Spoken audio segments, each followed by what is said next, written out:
What's up, YouTube? So you guys probably see on social media, right, that vehicles are falling off the lift constantly. Now, I push the envelope on setting up a lot of vehicles here. So we have drive-ons. I've driven off the drive-ons by accident. Severely misaligned vehicles will push the lifts, but with no damage to people's cars.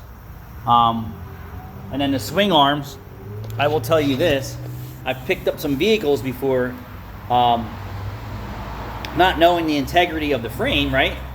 And we had an F-150 in here that they all look soft when they come in here because they're, we work on mostly junk. Mostly, don't take that personal. Anyone who comes here gets their cars fixed. And then we put it up in the air, and we were working on it. And then I actually saw the bed start to tilt backwards, and then I ran over and set the vehicle down. I'm like, get this piece of shit out of here before it folds in half at our shop. So that was one. And then many years ago when I worked in Northeast Philly, I put a van up on its pinch beads, and I forget what year it was. And I didn't realize what was inside the van because some of these carpenter van or service vans, are overloaded. And then the lift picked it up perfectly fine. And then after me working on it for a few hours, it actually buckled the rocker a little bit, but I didn't lose the car. I set that down. I've never dropped the car off the lift. And I've been in this business since 1991. And we've had some sketchy in-ground lifts that leaked and had hydraulics, and we worked around them. I've had some shoot up real high, and I've had some drop and sink while we're working on it, like some big shit. But I never dropped the car because that was experience. Now today's vehicles have jack points, but what are good at the jack points if you're working out on a compromised unibody or frame? That would be an accident, right? You put it up in the air, it's so soft, it starts to crush. That is not your fault. You're not supposed to be taking a metal density test on these people's vehicles when they come in. So now I have to instruct all my staff to make sure that you look at that rockers aren't rotted out on some of these cars, because they are designed to be picked up by the rockers, and some of these frames are just garbage. But it is not an accident. I'm going to tell you that it's lack of experience and knowledge in our industry. You're not seeing a guy who's been around a long time, unless he's getting dementia or old timers or something like that, dropping cars off the lifts because they were set up wrong.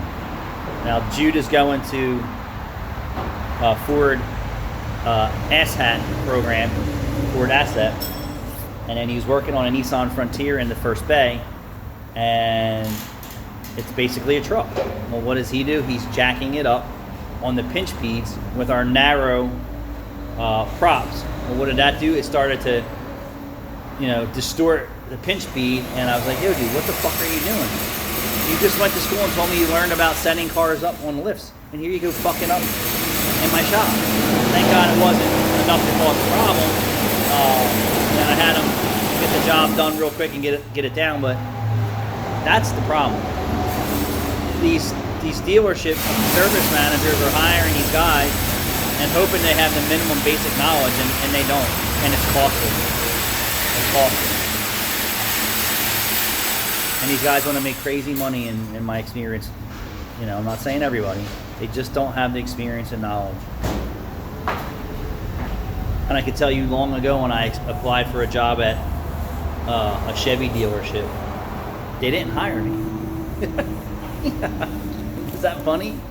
At that time I had 10 years experience, and they didn't hire me. Isn't that funny? They never even called me back and said, hey, do you want a job? He's an old guy, man. Isn't that funny? I applied for a job at Mall Chevy, 2001, somewhere around there. And I actually wound up meeting the owner of Mall Chevy through mutual friends at a bar one night.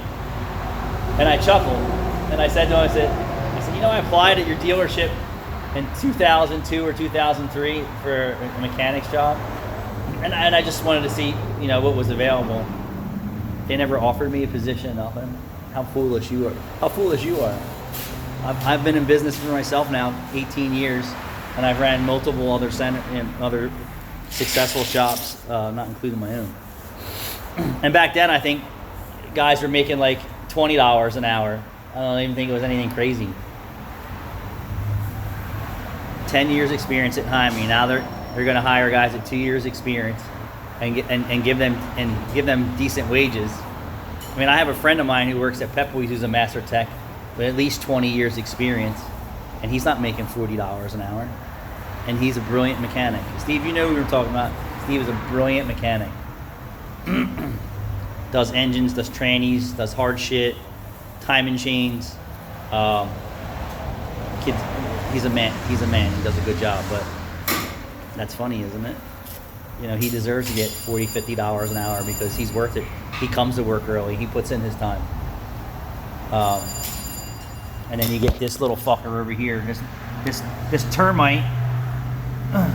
He was an oil change and tire rotation specialist at Barlow Chevy, but they didn't see his true talents. So I had Dylan come here and work for me for one day. What a mistake. Now I'm tortured all day long with this guy. But he's truly brilliant with his hands. And then once you teach this guy, he's going to be another top level guy in our industry. So shame on you, Barlow Chevy. You should have gave this guy a chance. He's a hard worker and he does a good job. But these young guys are so distracted with their girlfriends and their cell phones and social media. I see that every day.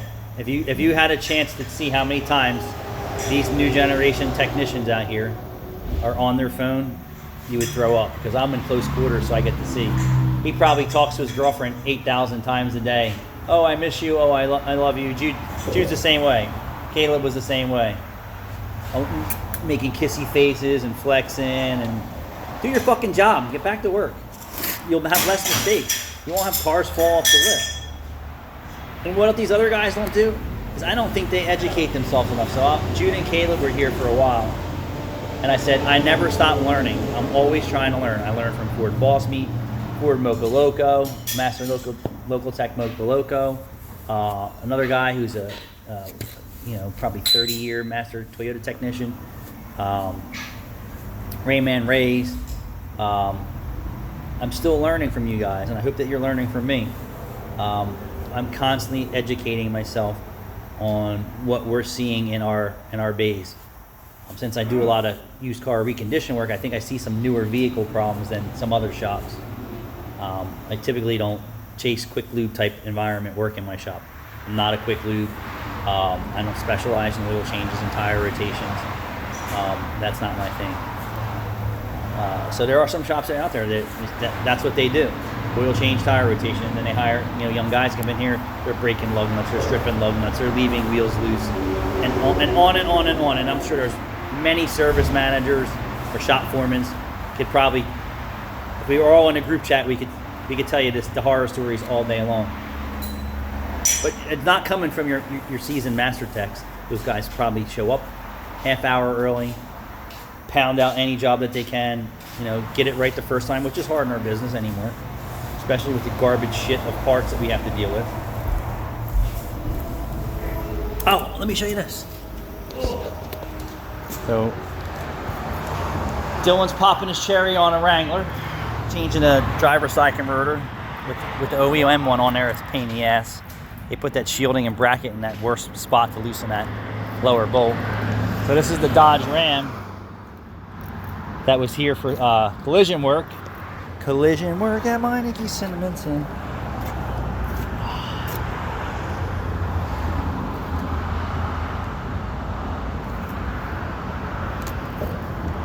So we replaced the fender, and then we sent it out for paint and pinstripe. So it looks pretty good for aftermarket parts.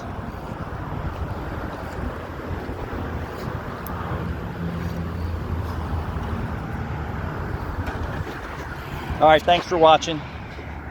At least we had some work today.